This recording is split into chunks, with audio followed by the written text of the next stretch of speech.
mas deixou claro que havia algo importante a ser feito. Bem, estamos chegando no fim da nossa série de Apocalipse. Está bem perto do fim. Falta pouco. Mas essa mensagem hoje, o título dela é Um Lugar de Delícias Perpetuamente. Tomei esse título com base no Salmo 16, verso 11. Que diz assim: Tu me farás ver os caminhos da vida. Na tua presença há plenitude de alegria. À tua direita há delícias perpetuamente. Esse trecho que nós vamos trabalhar aqui hoje possui apenas 5 versículos. Mas eu escolhi trabalhá-los de maneira exclusiva, apesar de ser um trecho aparentemente pequeno, mas ele é um trecho que garante o ponto final de muitas verdades reveladas a respeito do propósito eterno de Deus se cumprindo na sua criação. E por isso nós precisamos ter essa consciência, mas também é necessário você entender que o que eu vou apontar aqui é apenas a superfície de tudo o que é possível compreender a respeito do que Deus fez em todo esse plano que a gente tem entendido aqui. Então eu não pretendo esvaziar todo o significado, porque muitos termos aqui presentes nesses 5 versos possuem uma carga teológica, tipológica, que são coisas distintas, teológica e tipológica. Tipológica, eu estou falando em relação às imagens, aos tipos, a coisas que estão presentes nessas figuras, que simbolizam coisas a respeito do ser de Deus. Então, espero em Cristo realmente apontar para vocês essa imagem de maneira clara, de maneira geral, sabendo que é necessário, é possível a gente aprofundar muito mais, mas eu não tenho como numa mensagem de 1 hora trazer e esvaziar o significado disso aqui, que a Bíblia levou um livro inteiro para trabalhar, 66 livros, né, para trabalhar, e mais de 5.000 anos de história para trabalhar isso. Então, quando nós vimos no capítulo anterior, no capítulo 21, o anjo apresentou a João a Nova Jerusalém, a noiva do Cordeiro, a cidade santa, o lugar onde Deus habitará com o seu povo, o lugar onde vamos viver com o Senhor. Agora, no capítulo 22, do verso 1 ao verso 5, João, ele se depara com a condição da existência eterna. Uma coisa é a cidade onde eu irei morar. Outra coisa é a qualidade de vida ou a experiência de habitar naquele lugar. Uma coisa é você descrever Campina Grande, outra coisa é você dizer o que é morar em Campina. Para você, qual é a sensação? É o que ele vai fazer aqui. Em Apocalipse capítulo 22, no verso 1, nós vemos: Então o anjo me mostrou o rio da água da vida, brilhante como cristal, mostrando que esse rio tinha uma característica de pureza, beleza, brilhante como cristal. E esse rio da água da vida, o texto diz que ele sai do trono de Deus e do Cordeiro. É interessante a gente entender que quando ele se refere ao trono no singular, ele aponta 2 pessoas: Deus e o Cordeiro.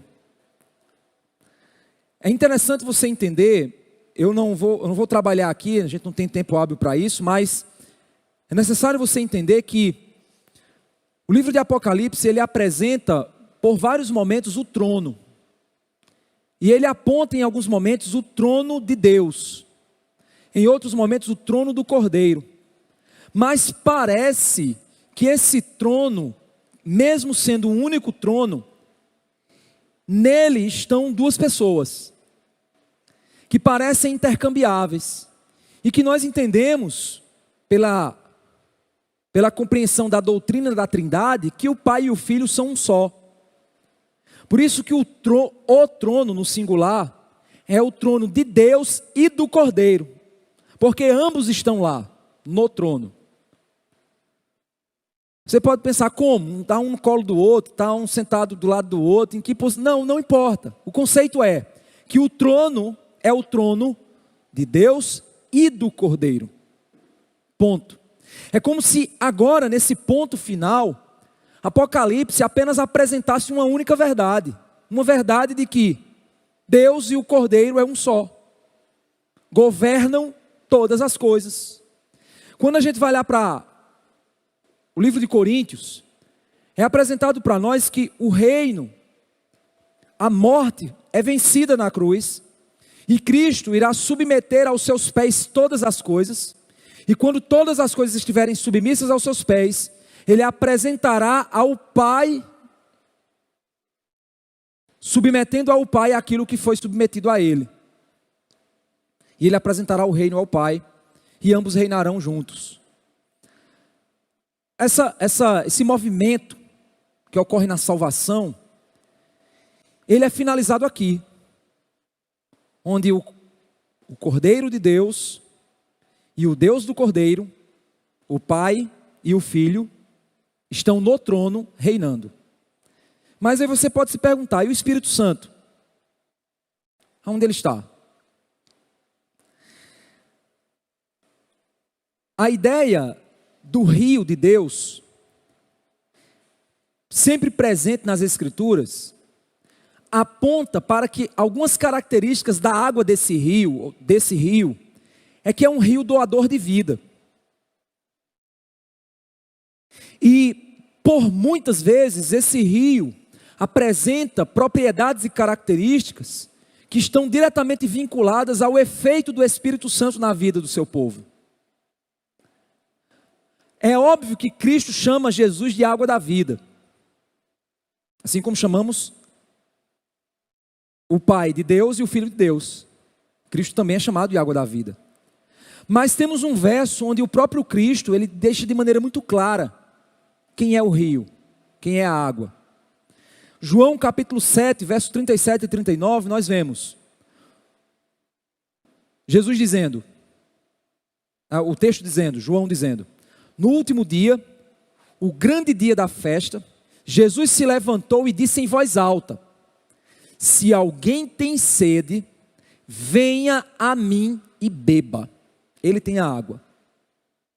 Quem crer em mim, como diz a Escritura, do seu interior fluirão rios de água viva. Olha que interessante. Enquanto aquela água da vida flui do trono de Deus, aquele que crê em Cristo flui dele rios de água da vida. Isso ele disse a respeito do Espírito.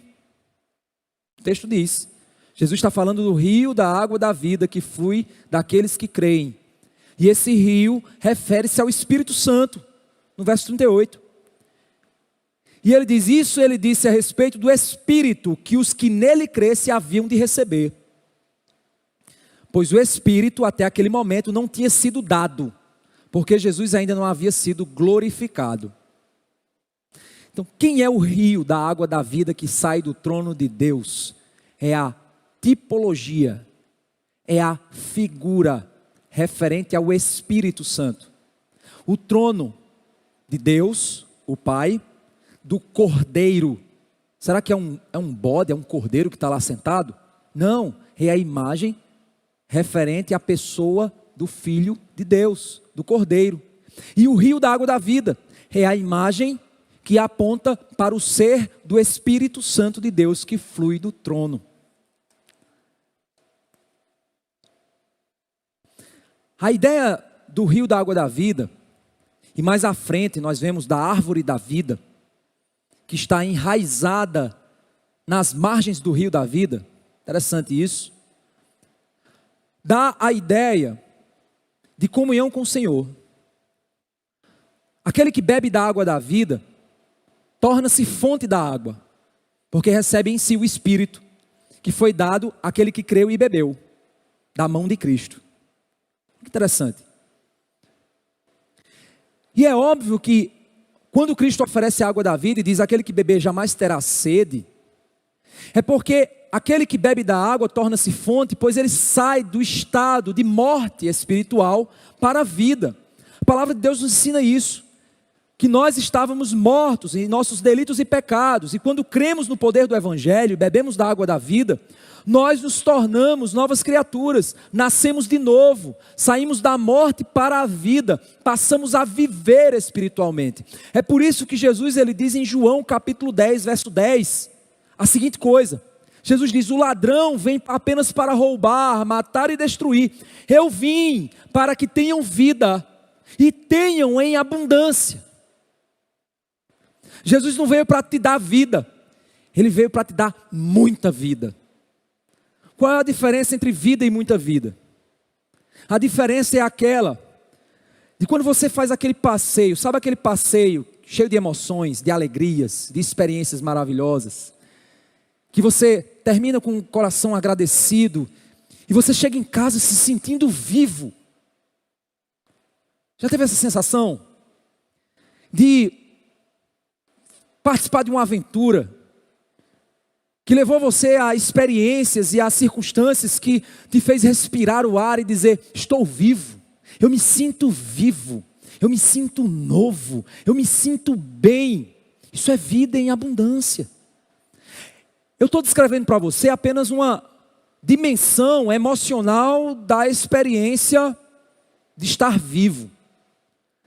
Mas a vida cristã não é simplesmente sair da morte para a vida, mas é sair da morte para a vida em abundância. E o próprio Cristo diz que a vida não consiste na abundância de bens que o homem tem. O apóstolo Paulo nos diz que o reino de Deus é um reino de alegria no Espírito Santo. Vida em abundância é experiência da existência alimentada pelo ser de Deus. Isso é vida. Sem a água da vida, não há experiência de vida. Sem a água da vida, não há vida em abundância. Existem muitos crentes que têm provado até a vida. Saiu da morte para a vida. Mas por estarem movidos por sentimentos pecaminosos, por motivações egoístas, por mundanismo, eles perdem a capacidade de experimentar a vida verdadeira. De se alegrar na verdadeira vida abundante. Um pai que entende o que é a paternidade em Deus, se torna um pai abundante. Uma esposa que compreende o que é ser esposa em Cristo, se torna uma esposa abundante. Um filho, filho abundante. Trabalhador abundante. Alguém que aproveita com sua família um passeio, na presença de Deus e para a glória de Deus, experimenta a vida em abundância. Não uma vida reservada a um egoísmo em si mesmo, a prazeres carnais e pecaminosos, a exageros desnecessários, a idolatria dessa cultura e dessa sociedade. Ele não está experimentando vida, ele está experimentando morte. Nós cristãos precisamos entender o que é experimentar a vida em abundância. E Deus nos deu a capacidade de começarmos essa vida abundante aqui e finalizarmos essa vida abundante lá. Quando nós olhamos então para essa imagem do rio, obviamente o judeu, que culturalmente era alguém extremamente apaixonado pelo livro, pelo Antigo Testamento, ele tinha na sua cabeça imagens dos livros proféticos.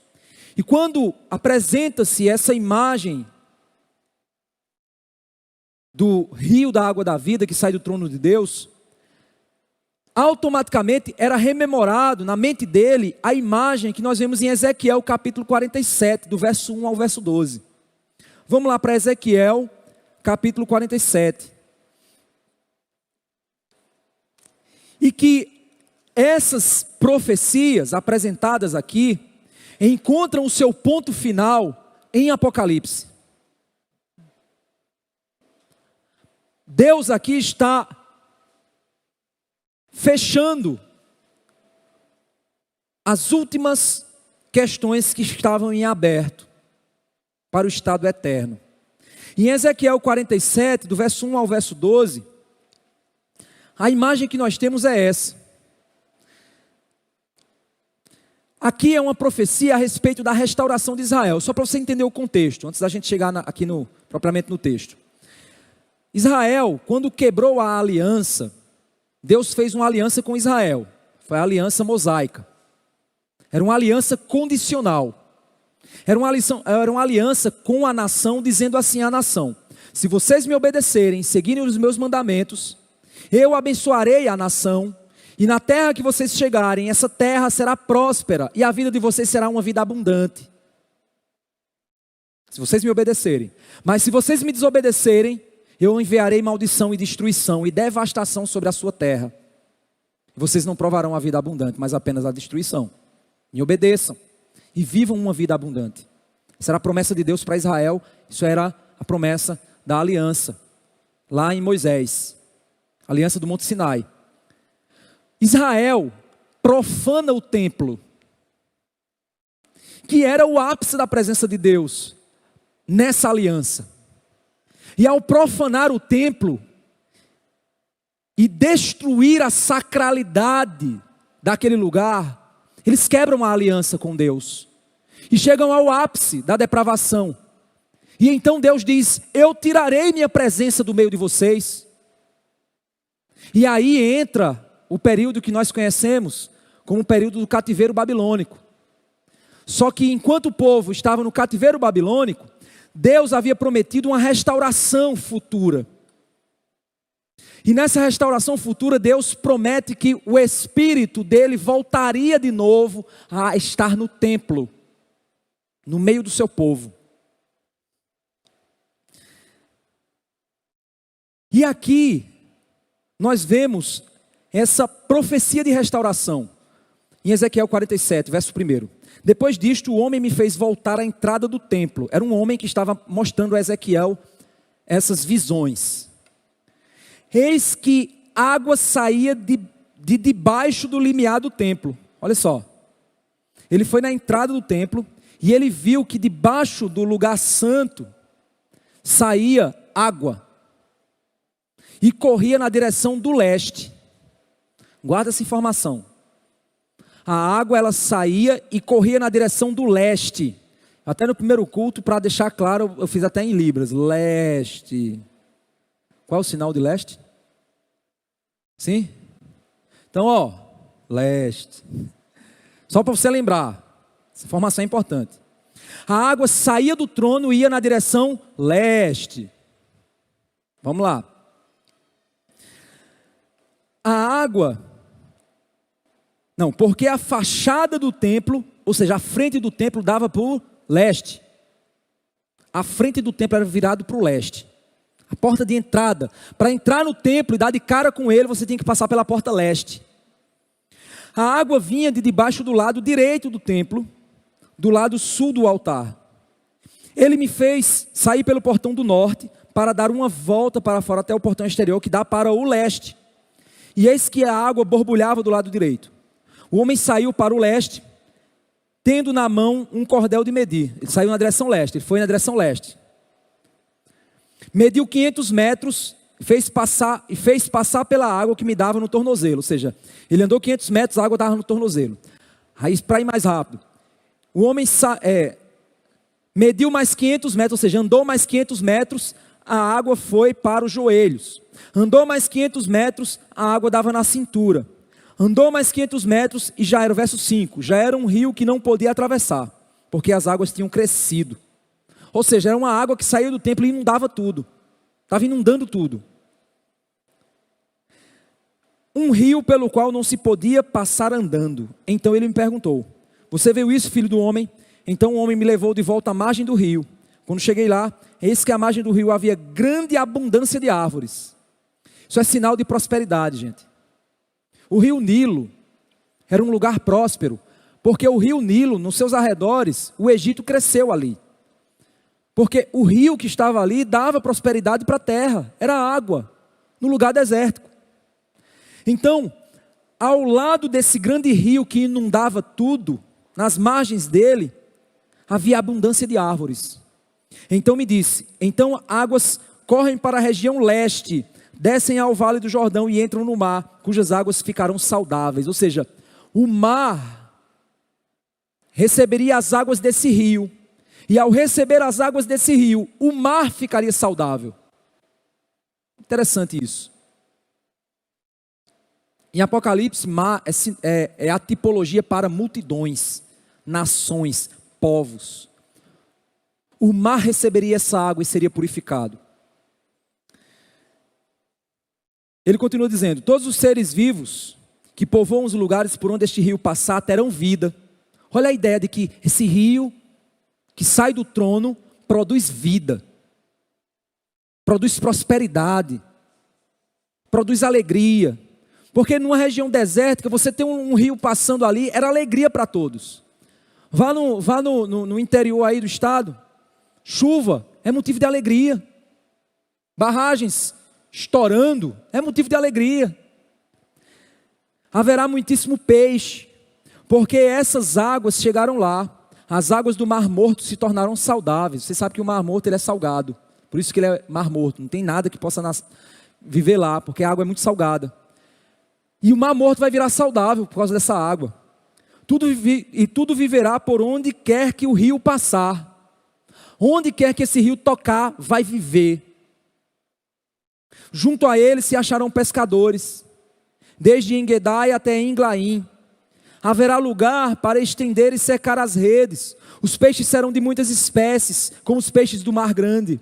Mas os seus charcos, os seus pântanos, não se tornarão saudáveis. Ou seja, vão existir lugares que essa água não vai chegar. Serão deixados para o sal. Nas duas margens do rio nascerá todo tipo de árvore frutífera. As folhas dessa árvore não murcharão, e elas nunca deixarão de dar o seu fruto. Produzirão frutos novos todos os meses, porque são regadas pelas águas que saem do santuário.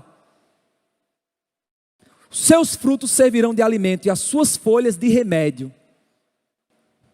Olha que interessante. Olha a prosperidade que a vida traz.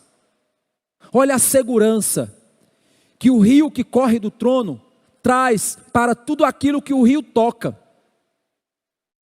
Olha a abundância, olha a vida, olha a alegria, olha a prosperidade.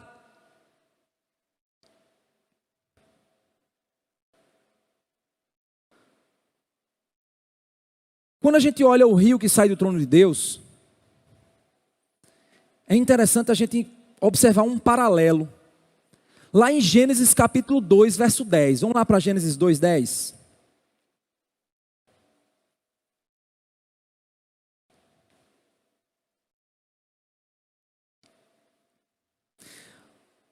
Vamos ler a partir do 8. Vai ajudar, eu acho que vai ajudar a compreender melhor. Olha só. E o Senhor Deus, Gênesis 2, 8, plantou um jardim no Éden. O Éden era um lugar. Deus plantou um jardim nesse lugar. Então o jardim não era Éden, o jardim. Era um jardim no Éden. Então o Éden era um lugar. Certo? A palavra Éden no hebraico significa lugar de delícias, lugar de prazeres, lugar de alegria, lugar de plenitude. Tudo que está relacionado à alegria, satisfação, prazer está ali. Lugar de delícias. Éden. Deus plantou um jardim nesse lugar de delícias, na direção do Oriente, e pôs nele o homem que havia formado. Do solo, O Senhor Deus fez brotar todo tipo de árvores agradáveis à vista, árvores bonitas. Deus nos criou para a beleza, gente, não para a feiura. Deus nos criou para as cores, Deus nos criou para a natureza, para a beleza, para tudo isso Deus nos criou.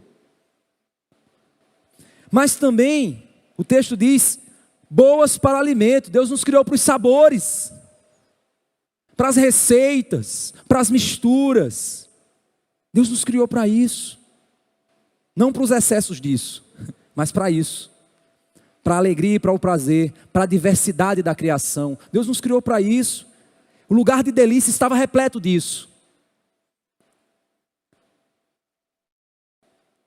E aí vem um detalhe. E também a árvore da vida no meio do jardim e a árvore do conhecimento do bem e do mal. Guarda essa informação, vamos avançar.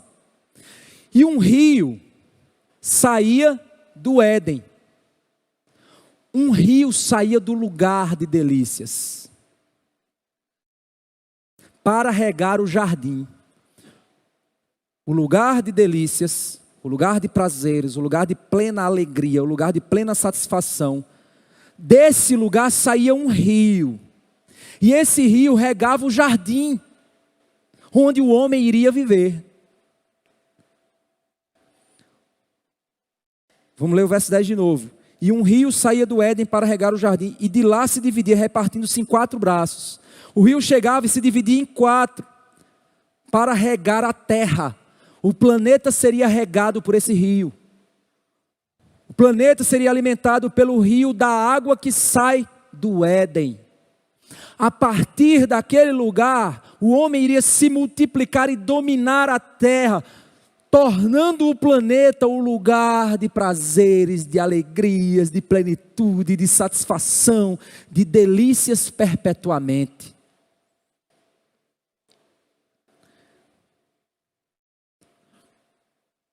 Quando a gente volta lá para... Mantém tua mão aí no capítulo 2 de Gênesis e vai lá para Apocalipse. Volta lá para Apocalipse. Quando nós voltamos lá para Apocalipse,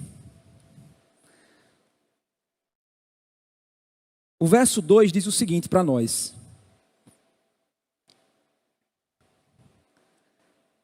No meio da praça da cidade, de um e do outro lado do rio, estava a árvore da vida. No meio da praça da cidade. No meio da praça da cidade estava a árvore da vida. De um lado e do outro lado do rio. Por quê? Porque o rio regava a árvore da vida. A mesma imagem de Ezequiel, das árvores que nasciam nas margens do rio da vida. Árvores que produziam frutos todos os meses e que suas folhas serviam para remédio. Quando nós continuamos lendo, no verso 2, diz que no meio da praça da cidade, de um e do outro lado do rio, estava a árvore da vida, que produz 12 frutos, dando seu fruto de mês em mês, e as folhas das árvores são para a cura dos povos. É a mesma imagem de Ezequiel, é a mesma. E aí surge uma dúvida. Alguns tentam entender porque parece que o texto não está bem descrito, ou não foi bem traduzido, ou ninguém consegue entender. Por que ele diz que de um e do outro lado do rio está a árvore da vida? Como? No meio, num lado direito, no lado esquerdo, tem um rio e tem uma árvore. Aí surgem vários comentários. O comentário que mais faz sentido é quando você conecta a ideia desse texto com a ideia de Ezequiel. E você entende, e um dos comentaristas, ele faz um comentário que eu achei interessante. Ele diz, a única lógica que nos faz compreender o que ele está dizendo aqui é que a árvore da vida não é uma árvore, mas é uma espécie de árvore. São várias árvores da espécie árvore da vida, que estão distribuídas pelas margens do rio que sai do trono de Deus. Faz sentido. É a imagem de Ezequiel, só que agora no lugar das árvores que nasciam ali à beira do rio, a árvore da vida está na beira do rio que sai do trono de Deus. Lá em Ezequiel, o rio saía do templo de Deus. Em Apocalipse, o rio sai do trono de Deus. No Éden, o rio sai, lá no jardim do Éden, o rio sai do Éden. Éden, templo, trono de Deus. O rio sai do Éden, rega o jardim. O rio sai do templo, rega a terra. O rio sai do trono de Deus e rega a praça, onde está a árvore da vida. Quando a gente volta lá para Gênesis, o texto diz para nós o seguinte, no verso 9: do solo o Senhor fez brotar todo tipo de árvores agradáveis à vista e boa para alimento. E eu quero que você perceba a estrutura que Moisés escreveu essa frase. E também a árvore da vida no meio do jardim. Ele posicionou a árvore. E a árvore do bem e do mal. Por que ele não escreveu a árvore da vida e a árvore do bem e do mal no meio do jardim? Porque era mais importante posicionar a árvore da vida do que a árvore do bem e do mal. O foco era vida e não bem e mal. No centro do jardim estava a árvore da vida, regada pelo rio que saía do Éden. Em Apocalipse temos um rio que sai do trono e temos uma árvore no meio da praça, a árvore no meio do jardim e agora a árvore no meio da praça. Saímos de um jardim para uma cidade. Saímos do começo para algo estabelecido pelas mãos de Deus, construído para o seu povo. Olha a trajetória. Que interessante.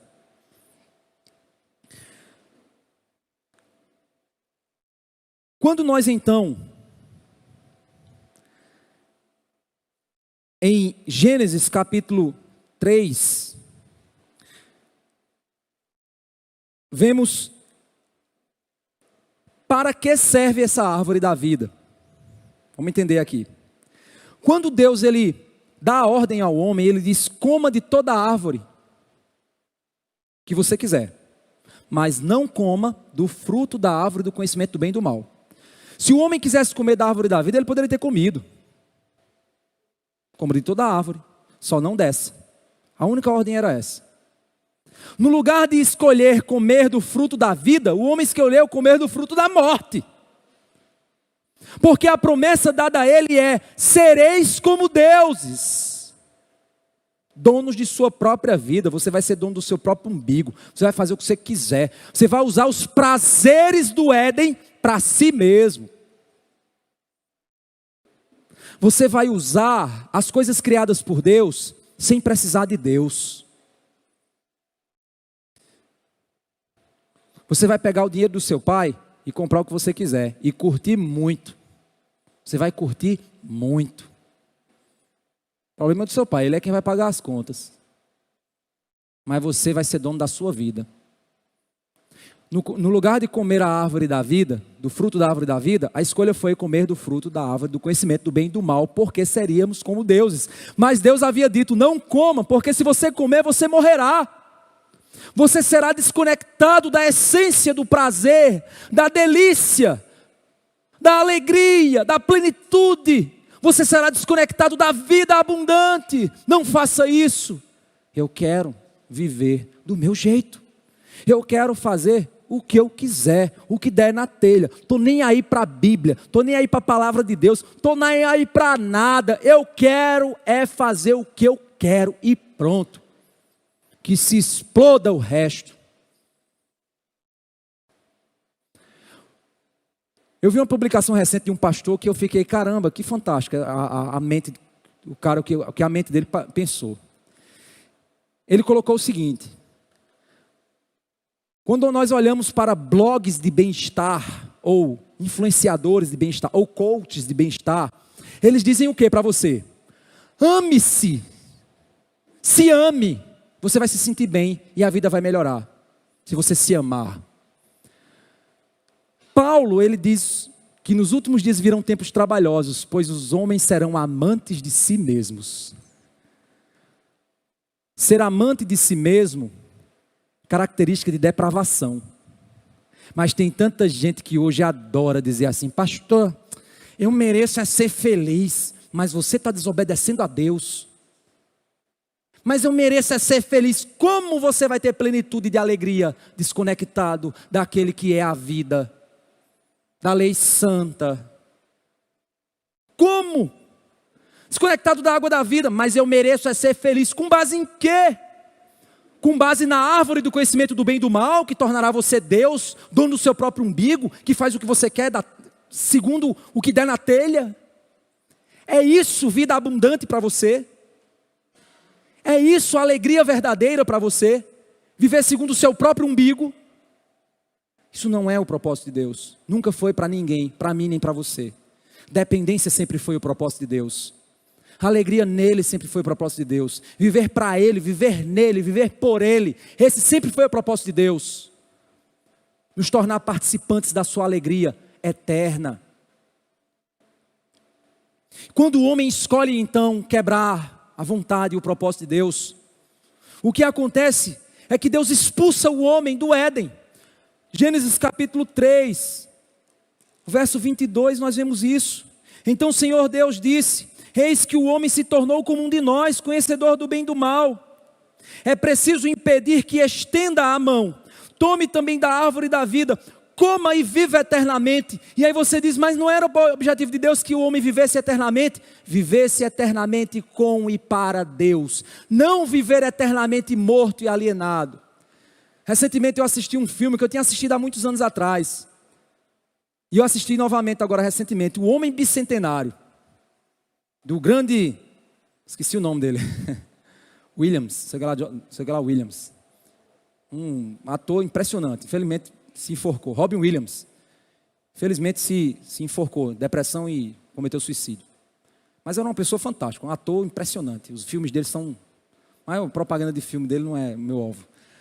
O Homem Bicentenário é uma história moderna de Pinóquio.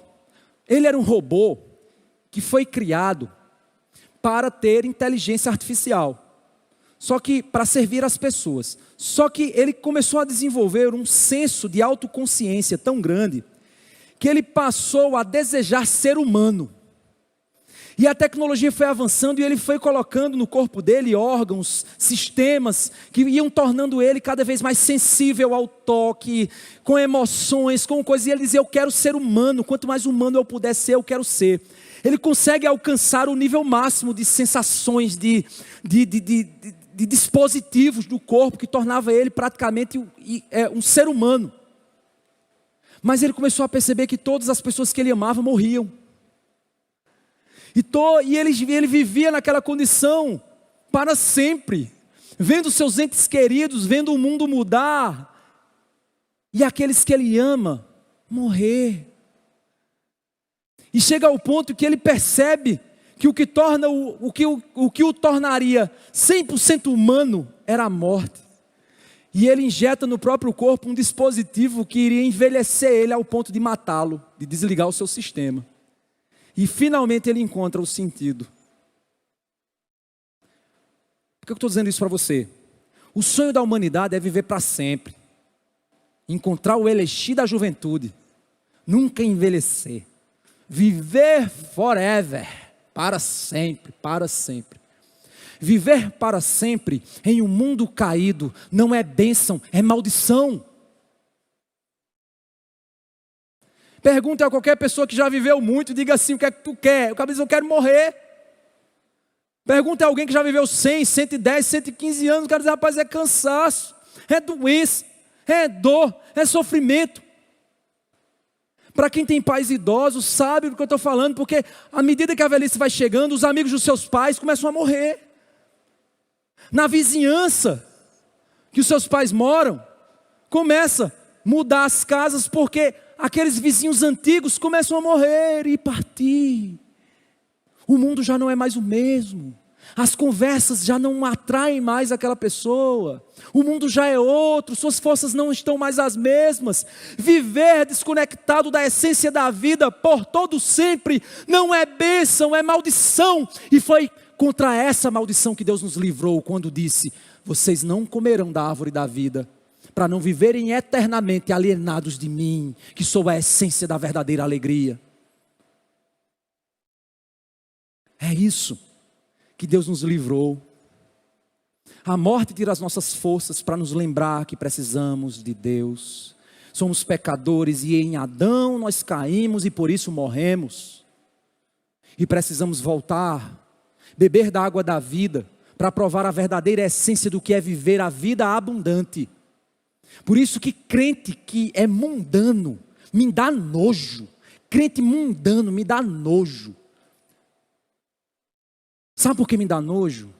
Porque ele adora tomar esgoto, tendo algo límpido, precioso, e que foi pago um preço alto, puro, de amor por ele, mas ele adora beber o esgoto desse mundo miserável. Por isso eu tenho nojo de crente mundano.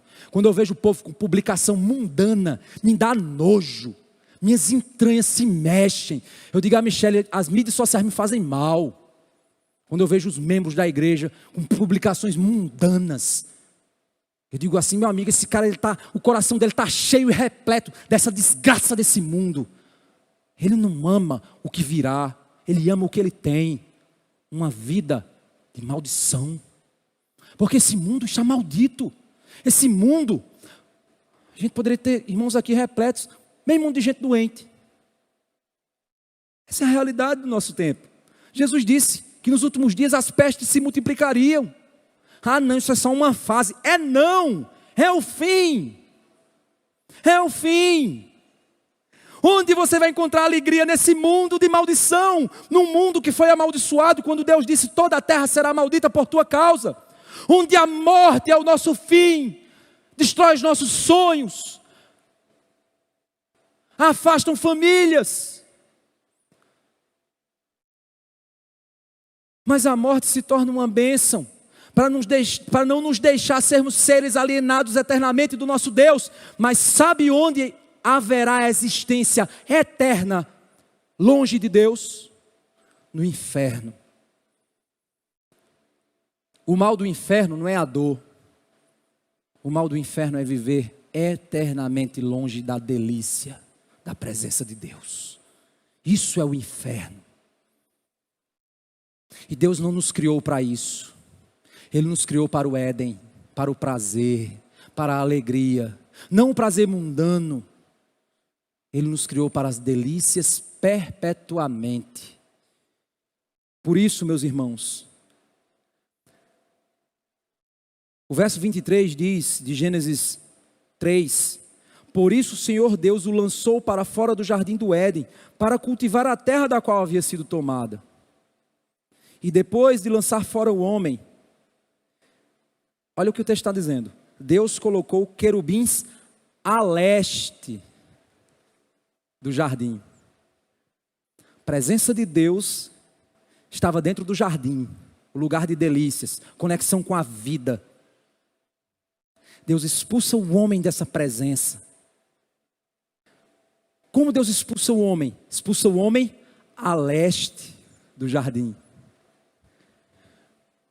Mas para que o homem não entre e coma da árvore da vida que está dentro do lugar de delícias, do Éden, no centro do jardim, Deus põe querubins,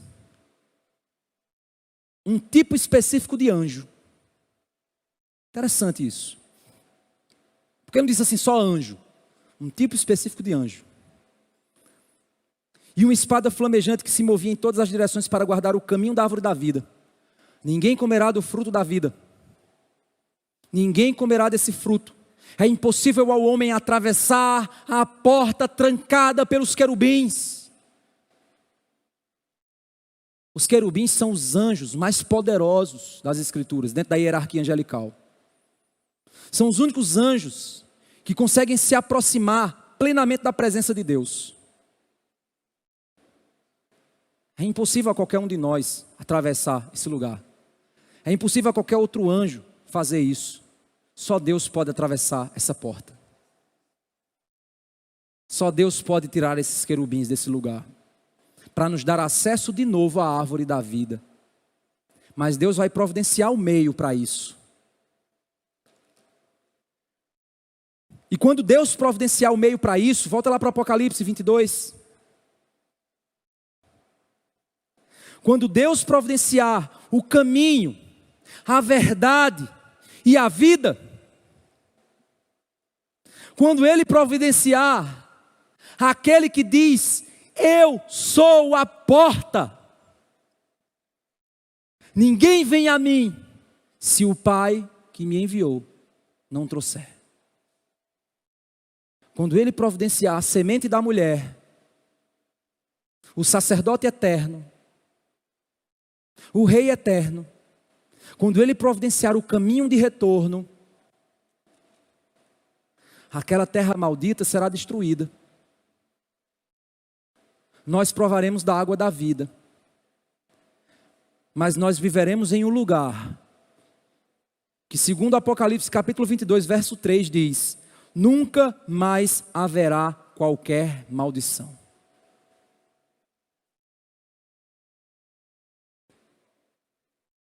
Nela estará o trono de Deus e do Cordeiro. Os seus servos o adorarão. E aí eu quero trabalhar alguns paralelos, só para você entender.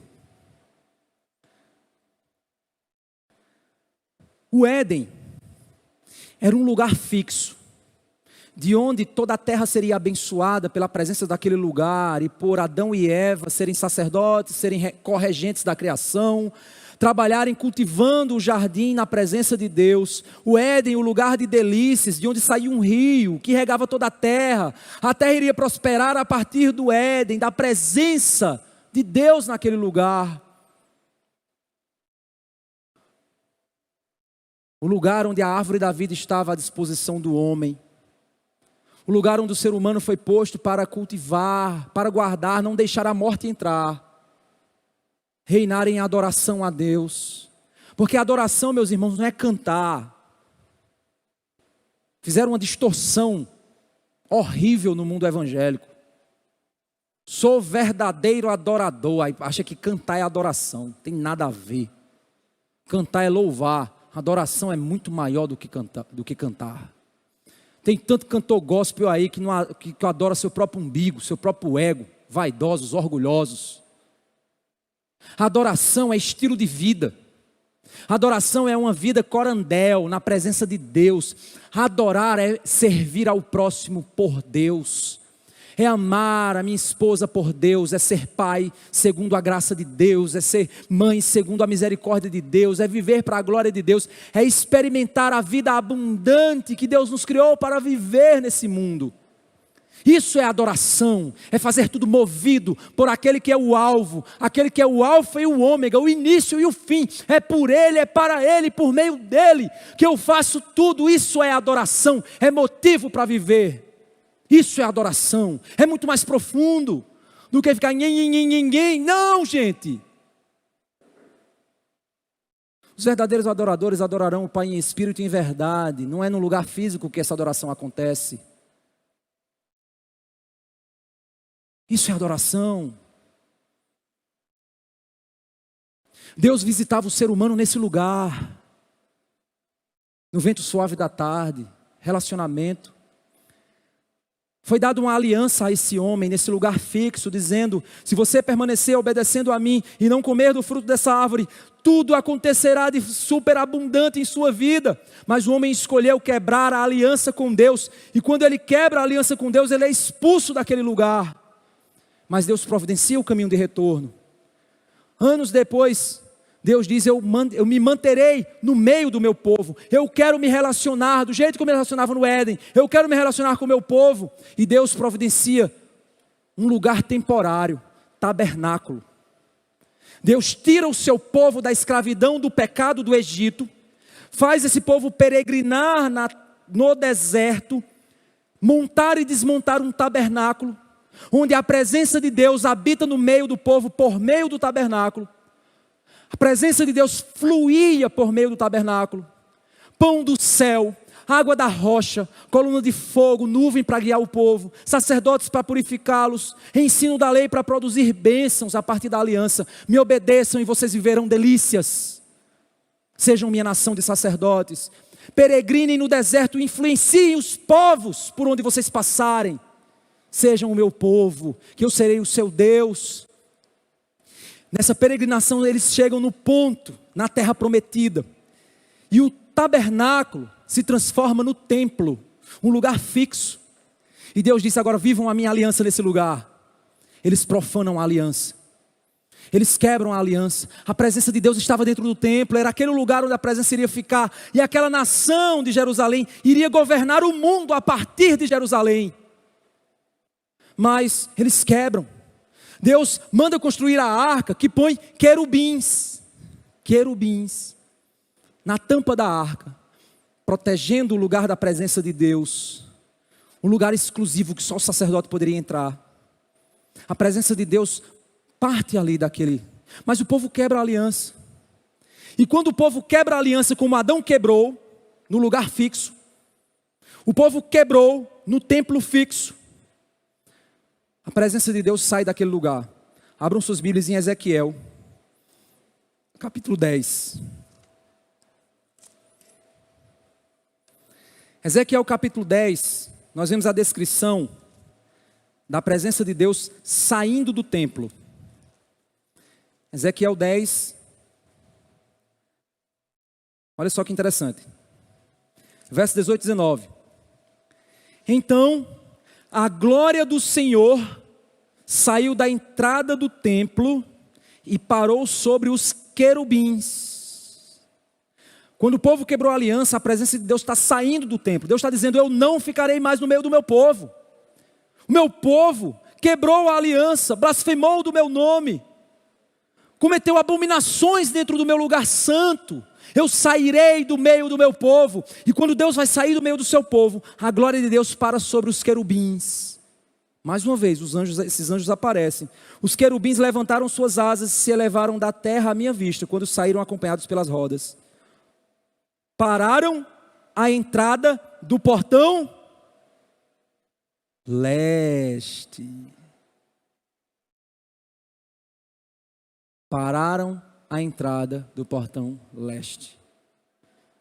E a glória do Deus de Israel estava no alto sobre eles. A glória de Deus saiu do templo pelo portão leste. Os querubins estavam lá. Quando Deus então promete restauração, vamos lá para Ezequiel capítulo 43. Ezequiel 43. Do verso 1 ao 9. Aqui já é a promessa de restauração. Então o homem me levou ao portão que dá para o leste. E eis que do lado leste vinha a glória do Deus de Israel. Olha que interessante. Se o Éden era o templo, o tabernáculo era o templo é o templo, a entrada está para leste, a presença de Deus entra pelo leste, pois ela saiu pelo leste. Os querubins foram postos a leste do Éden. Será que isso é coincidência? É claro que não. O verso continua nos dizendo o seguinte: e eis que do lado leste vinha a glória do Deus de Israel, verso 2. A sua voz era como o som de muitas águas, e a terra resplandeceu por causa da sua glória. A terra tremeu por causa da glória dele. O aspecto da visão era como da visão que eu tive quando vim destruir a cidade, e como as visões que tive junto ao rio Quebar. Caí com o rosto em terra. Verso 4. A glória do Senhor entrou no templo pelo portão que dá no leste. A glória entrou pelo portão leste do templo. O Espírito me levantou e me levou ao átrio interior, ao santo dos santos. E eis que a glória do Senhor enchia o templo. A glória de Deus voltou ao seu lugar. Os versos seguintes, ele vai descrever o seguinte: a glória de Deus entra no templo. E Deus diz: a partir de agora, eu reinarei sobre tudo, a partir do meu templo. reinarei sobre o meu povo, pois as abominações que eles cometeram não acontecerá mais, depois que a minha glória voltou para o seu lugar, pelo portão leste. Agora vamos para Ezequiel capítulo 44, quando fala desse portão de novo.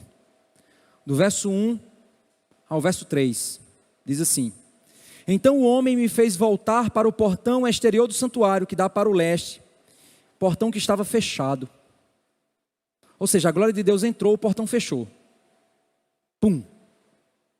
E o Senhor me disse: Este portão permanecerá fechado, não deverá ser aberto. Ninguém entrará por ele, porque o Senhor, o Deus de Israel, entrou por ele. Por isso permanecerá fechado. Ninguém entrará pelo portão, pois Deus passou pelo portão, mandou fechar o portão e ninguém abre de novo. Eu não preciso entrar no templo por uma porta de pedra.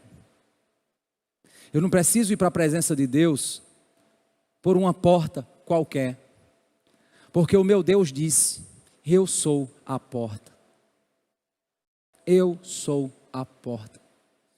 Se você entrar por mim, você chegará no átrio e lá você achará a presença de Deus. Quando o povo quebra a lei de Deus no lugar fixo chamado templo, Adão quebrou a primeira aliança, a aliança de Adão, ele quebrou. Deus providenciou uma peregrinação com sua presença, até chegar ao lugar fixo da primeira aliança. O povo no lugar chamado templo quebra a aliança com Deus. Deus providencia o resgate. Deus manda fechar a porta. Os querubins ficam naquela porta, até que a presença de Deus volta para o templo, se estabelece no verdadeiro lugar. Jesus disse: eu destruirei esse templo e reerguerei em 3 dias. E o texto diz, ele está se referindo à sua morte e ressurreição. E a partir daí ele faz uma nova aliança. E assim como o povo do Egito saiu e a aliança levou eles até o templo e quebraram a aliança, Cristo estabelece uma nova aliança que nos torna peregrinos nesse mundo. Como Paulo diz em 1 Coríntios 5, Paulo diz: quando a casa desse tabernáculo se desfizer, temos de Deus um edifício eterno, não feito por mãos. O meu corpo é tabernáculo do Senhor, é um lugar de peregrinação, é um lugar em que eu como o pão que vem do céu, eu bebo a água da rocha. Eu fico atento à coluna de fogo, à nuvem que me protege. Eu fico atento à lei do Senhor, ao sacerdote eterno, ao rei. Eu faço parte de um reino de sacerdotes. Eu estou peregrinando nesse mundo para influenciar os povos, mas não com uma aliança que eu quebrarei quando eu chegar no templo, no lugar final. Porque o templo final, o texto me diz que não haverá mais maldição. É um lugar que é impossível quebrar a lei de Deus, porque ele disse: escreverei a minha lei em seus corações, eu vos darei um novo coração, tirarei o coração de pedra, colocarei um coração de carne. Vocês vão peregrinar nesse mundo, vão ser sal e luz, vão ser o meu reino de sacerdotes, como tabernáculos, que irão peregrinar até a terra prometida, que é o céu de Apocalipse 22, o lugar de delícias perpetuamente, o Éden restaurado.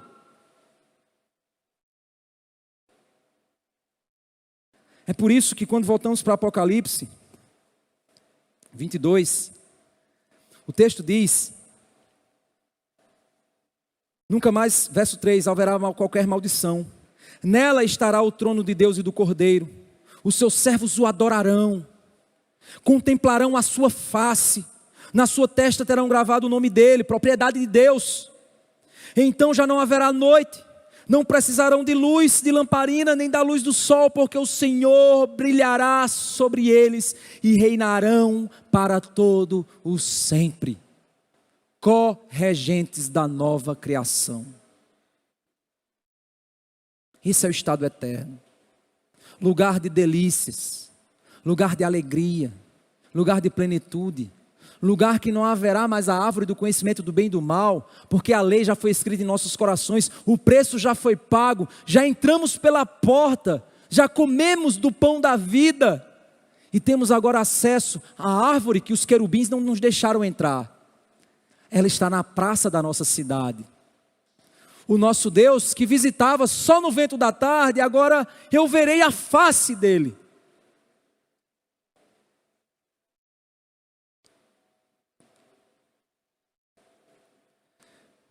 Deus é um Deus de relacionamentos. Deus é um Deus que vive em um amor eterno. Pai, Filho e Espírito se amam eternamente. Um amor tão superabundante, tão transbordante, que Ele nos criou, não para dividir e faltar do seu amor, mas para nos oferecer aquilo que é abundante do ser de Deus, amor. Nos ofereceu uma criação, nos ofereceu corpos, que nos dão a alegria de chutar uma bola e fazer um gol, que nos dão a alegria de comer aquele docinho de leite, tão saboroso, tomar aquela água quando chega do trabalho, cansado de um sol quente, o prazer de pegar um bebê no colo, e de sentir aquele cheirinho de Johnson & Johnson, que o bebezinho, só bebezinho tem, de sorrir, mas também, nesse mundo que nós vivemos, nós choramos, nesse mundo do conhecimento do bem e do mal, da aliança quebrada, nós sofremos, nós morremos, dói, adoecemos, mas tudo isso é para lembrar para nós que o céu não é aqui. O céu não é aqui. Nós provaremos da árvore da vida, não a do Éden, porque os querubins fecharam a passagem, mas por causa da porta, que querubim nenhum pode fechar. O véu que foi rasgado, que nos dá acesso à presença do Todo-Poderoso. Da água da vida que Ele nos ofereceu e que diz: aquele que beber da água que eu der, dele fluirão rios de água viva. Da vida abundante que Deus prometeu a mim e a você, que começa aqui e agora, quando eu vivo para a glória de Deus, quando eu sou um pai para a glória de Deus, quando eu sou mãe para a glória de Deus, quando eu sou esposo para a glória de Deus, esposa, quando eu sou filho, quando eu sou trabalhador, quando eu tenho família, quando eu me alegro, quando eu assisto um filme que fala de beleza, que fala de graça, que fala de... Quando eu vivo a vida na presença de Deus, eu provo a abundância dela aqui, mas também experimento o lado que a morte me proporciona, porque o céu não é aqui. Por isso que eu não posso achar que minha vida é uma vida só de alegrias constantes. Cristianismo não é uma vida de alegria sem tristeza, é uma vida de contentamento em toda e qualquer circunstância. Na esperança de que o céu não é aqui, e por isso o meu estado eterno é nas ruas de ouro, é no lugar onde não há choro, não há pranto, é no lugar onde eu tenho acesso pela praça, à árvore da vida, à água da vida, do rio que sai do trono de Deus, na presença do Cordeiro, do reinado eterno que Ele me chamou para viver, para experimentar. Meu irmão, sabe o que é que tem roubado a tua alegria? Sabe porque você é uma pessoa triste? Entenda uma coisa. Tem um provérbio que diz que até na alegria há tristeza no coração. Até na tristeza há alegria. Quando nós temos esperança, nas horas mais difíceis da nossa vida, nós entendemos que essas horas vão acontecer, mas a alegria virá pela manhã. Quem tem esperança pode entristecer uma noite, 2 noites, 3 noites, mas ele sabe de uma coisa: essa tristeza não é para sempre, porque há esperança, há vida abundante. Recentemente eu conversando com uma pessoa, num aconselhamento, a pessoa disse: pastor, eu passei uma semana muito difícil, uma semana de muita dor, de muita luta, mas eu busquei a Deus e eu terminei a sexta tão feliz. Aí eu disse: e as dores que você sentiu durante a semana? A pessoa me disse assim: elas foram responsáveis por produzir a alegria da sexta. Aí eu lembrei, pessoa, o seguinte: a vida é como uma montanha-russa. A alegria da descida não é tão bom, a adrenalina, mas precisa subir. Precisa descer e precisa subir. As bênçãos e as alegrias, elas se tornam mais intensas após períodos de tristeza, como na montanha-russa. A vida não é uma experiência de alegria idiota que o mundo quer, de tomar remédio e ficar feito bocó. Não. A vida cristã é uma vida de contentamento, apesar das dificuldades. Eu aprendi a viver contente em toda e qualquer situação. Mas vai ser eternamente assim, pastor? Não. Vai haver um dia em que não haverá mais noite. Por isso que a alegria não vem pela manhã. Porque a alegria vai ser todo dia. Não haverá mais tristeza. Essa é a nossa alegria, essa é a nossa esperança.